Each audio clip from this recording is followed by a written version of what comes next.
Agumake and Mark Spears. We have a full house today, folks. I hope everyone here enjoyed their holiday. There's this adage that the NBA, it doesn't start until after Christmas. No one pays attention until around Christmas. Everyone sitting at this table pays attention year-round. But just in case there are folks who finished their Thanksgiving dinner and decided now is the time to start tuning in to the NBA. Matt, to you, what is the headline of the season thus far? I think the cream is rising to the top. I think preseason we all picked, not all, maybe most of us picked the Warriors and the Clippers to probably represent the Western Conference. Yep. They've got off the slow starts for different reasons. I mean, the Warriors are really starting to come into their own. Their starting five is plus 141 when they're playing together. They're figuring out their bench. Clippers still trying to figure out the Kawhi situation, but both of them are floating where they need to be, and they're trending in the right way. Mark? You know, America's greatest soap opera in sports has been the Brooklyn Nets. But now it's starting to calm down. It's finally starting to calm down. Kyrie's just getting to play basketball now. Yes. Jacques Vaughn's getting settled. KD is being KD. But I'm going to give Sac State coach David Patrick a shout-out. Hey. He told Ben Simmons 2 weeks ago, be effing Ben Simmons. And Ben Simmons has done that. He's playing basketball. He's affecting the game on both sides of the court. And his confidence is back. He's even making free throws now. So the Nets are finally riding the ship. Not to mention Utah Watanabe has been showing out. For you, what is it, Ramona? Look, the future is now. We've been talking about Luka Doncic as the MVP frontrunner for a while. He did go to the Western Conference Finals. He's there now. And guess who else is there? Jason Tatum, Shai Gilgeous-Alexander, Ja Morant. These young guys, they're not young anymore.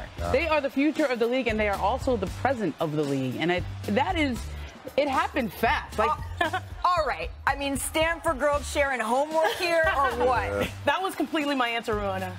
And I love it. But to add this, we got we speak the same language. Sisters separated at birth. It happens. 100%. What does Jason Tatum have the opportunity to do? To be the all-time leading scorer in a season. 30.5 is what he's averaging. No other Celtic has done that. So it will take a lot of work to maintain that. Larry Bird's done it a couple times, but he was at 29.9. Jason Tatum right now is 30.5. But you hit the nail on the head, Ramona. So I guess we can share answers here because it's Tatum, but it's also Luka, right? We saw that head-to-head matchup, and Luka has been phenomenal. He's averaging 33, and he's pacing the NBA in scoring. So I think that maybe a first-time MVP happening this season could be real. You know what? And I forgot to mention Devin Booker. We should. He's here now too. Arrived. Well, if we're talking about the future, if we're talking about the present, it feels like we have to talk about Giannis Antetokounmpo. Only so many players, very few, have a chance to average 30, 10, and 5 for the entire season, and Giannis truly has a chance to do that. He's been doing it without Chris Middleton thus far. Let's take a look actually at the matchup between Giannis and Luka last night. They were in Pfizer Forum. You can see them there getting ready. Giannis and the Bucks hosting Luka and the Mavs. Let's go to the first quarter here. Luka willing the Mavs back into this game after they got out to a little bit of a slow start. Luka, you know what's coming there. Finding that three. And it's good. But speaking of three balls, Grayson Allen was shooting incredibly well in the first half.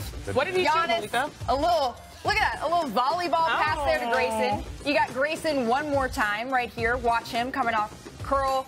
And he hears all that trade talk. It was 7 for 7 from 3 in the first half. You can see the full stat there on your screen. He's hearing that trade talk. He wants to prove his worth. Pat Connaughton liked that one. Let's go ahead to the third quarter here today. The Bucks are up 4. Brooke Lopez with the quick hands for the steal. You're going to see this again.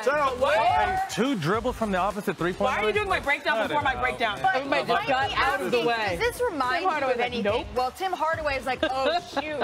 I've been in this position before. Oh, no. Oh, yeah. And he's just getting healthy, too. That's a life decision right there. 2 words, business decision right there. Bigger than business. It's life decision. Let's go ahead later in the third. Bobby Portis once again find Giannis. This just isn't fair. Wills himself to the basket and finishes. I feel like we're obligated, Malika, to go, Bobby. Even when Giannis is banking in off the glass. Giannis is scoring. Every time the Mavs made the run, the Bucks were able to answer here. Here's them after the game. I mean, enjoy is hard because, I want to win. So it's hard to go against a guy like that, He's the best player in the NBA right now. It's almost impossible to stop. But it's really fun, to see him play. But it's not that fun to go against him. being respected by your peers, it's always a good feeling. I always love playing against the best player in the league. He's an incredible player, incredible talent. Arguably, probably one of the most talented players I've ever seen in my lifetime. It's unbelievable what he can do for himself and his team, and it's always great going against players like that. A lot of praise here, but Janae, Luka just said Giannis is the best player in the NBA right now. What did you see that exemplified that to you?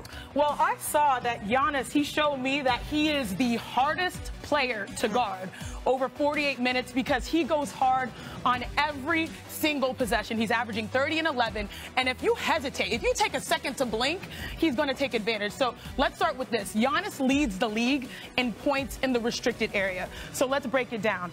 So if you see Giannis right here initiating the play, Giannis wants to go to the paint. And there's two things that he really actually wants. One, he wants to be able to get here. And two, he also wants his mismatch. And in this case, it is one guy by the name of Luka Doncic. No shade, but he knows he wants to go at him. Okay, so as you see this play progress, watch the pick and roll that forces that switch. And Giannis is so good that you have how many? 1, 2 defenders here, but then you also have the second line of defense. And I actually want you to watch one guy by the name of JaVale McGee, because watch what happens. He's an excellent rim protector, but that blink is really vacating because he's worried about getting defensive 3 seconds. Now, if you see Giannis, one of the most underrated aspects of his game is his ball handling. He keeps his head up. He's waiting for that second line to vacate, and then what does he do? At that moment, you'll see it, he chooses to attack. Bam, JaVale's late. And it leads to a nice little finish. Now, check this out here. One thing that makes Giannis so great is that he plays on a very unselfish team. If you see this possession really progress, here, okay, he's getting buckets at the rim. What do you do if you're going to respond? You're going to make sure everybody's in the paint. How many guys are in the paint? 1, 2, 3, 4. I think Spencer's even like, hey, guys, like, let's just fill the back wall here so no one actually gets the ball over here. And you see even his teammates, which I love right here. Look at Brook Lopez. He's using his hands to sort of signal, hey, like, we could have an advantage here if you attack. Also, look at the tremendous spacing. 1, 2, 3. And then this final position is the dunker spot. So if he attacks, you can have a nice little dump down because the defense is higher than him. But instead, Giannis, he gets into his bag, hits the mid-range, and that's because he has amazing teammates that allow him to feel confident that way. But before I get to my final point, okay, I want to tell you this right here. Giannis is so impressive. The Bucks rank 20th in fast break points, but Giannis leads the league in 6.1 fast break points scored per game. So watch this happen. And, like, I'm so mad at you, Matt, because you sort of broke this down before everything actually came through. But look at this. On this possession, look at where Giannis is when the turnover happens. Giannis is right here. He's low. How many teammates are in front of him when the ball is loose? 1, 2, 3, 4. And then Matt said it exactly. How many dribbles does it take for him to get to the rim? 1, 2. Now, this is wild, y'all. This is the NBA. This is the Wild West, because normally when you have a 3-on-1, people are running to the rim. Instead, his teammates go to the three-point line, but that's because this guy doesn't really need a pass when he's in the paint. He's effective. He's great. And his teammates are unselfish. They're happy that he's doing his thing. There are many rising MVPs in the league, but Giannis's intensity and his production will always keep him at the top of the MVP conversation. That's really interesting, especially because we talked about it a little bit in the highlight. Every time Luka would make a shot, every time the Mavs would go on a run here, the Bucks had an answer every single time. So despite a huge night from Luka, it just wasn't enough. He had a 27-point performance, but he still fell short of the 30-point threshold that it seems is necessary for Dallas to get wins. The Mavs, they're 0-5 in games Luka plays and scores under 30 compared to 9-4 when he hits that mark. But perhaps backcourt help is on the way. The Dallas Mavericks, they intend to sign veteran guard Kemba Walker. Sources confirmed to ESPN's Tim McMahon.